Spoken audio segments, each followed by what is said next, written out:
ఆ దేవుడి దయ వల్ల క్షేమంగా వెళ్ళాము. టూర్కి క్షేమంగా అయితే ఇంటికి చేరామండి. ఎక్కడ ఏ అడ్డంకులు ఏ ఆటంకాలు ఏమీ లేవండి. శుభ్రంగా దేవుని చూసుకున్నాము. మేము గుడి నుంచి వచ్చేటప్పటికి మాకు భోజనం అరేంజ్ చేసేసారు. తినేసేది, మళ్ళీ బస్ ఎక్కేది, మళ్ళీ జర్నీ చేసేది. అంతేగాని ఎక్కడ ఆటంకాలు ఏది లేదండి. చాలా చాలా బాగా అయింది దర్శనము. ఇంకా నాకు కాళ్ళు చూపిస్తాను చూడండి. అసలు ఎలా వాసిపోయాయో చూడండి మీరే. అసలు కాళ్ళు రూపురేఖలే లేవండి. ఎలా అయిపోయాయో చూడండి. నీరు దిగేసింది. ఇక్కడంతా బ్లాక్ వచ్చేసింది చూడండి. అక్కడంతా బ్లాక్ వచ్చేసింది.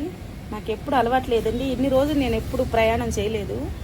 నేను 1-2 రోజులు అంతేగాని ఇన్ని రోజులు అయితే ప్రయాణం చేయలేదు. వీళ్ళు చూడండి అసలుకి ఇట్లా నొక్కితే మీరు గమనించండి. చూడండి, చూసారా ఎలా గుంటలు పడిపోతుందో. అసలు నడుస్తున్నా కానీ కాళ్ళు భలే బరువుగా ఉన్నాయండి. చూడండి, ఇక్కడంతా నీరు వచ్చేసింది. ఇక్కడ కూడా చూడండి, చూడండి ఎలా గుంటలు పడిపోతుందో. అసలు ఈ సైడ్ కూడా చూడండి.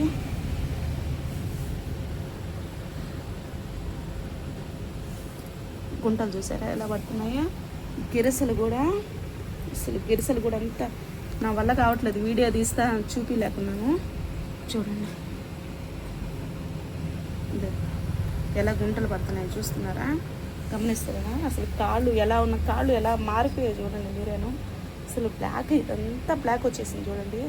ఇంత బ్లాక్ వచ్చేసి ఇదంతా వాసిపోయాయి మొత్తం. ఇది ఇక్కడైతే ఒక చిన్న బొబ్బ కూడా వచ్చేసిందండి. జర్నీ చేయడం వల్ల ఇది పడిన వాళ్ళకే జర్నీ చేయాలండి.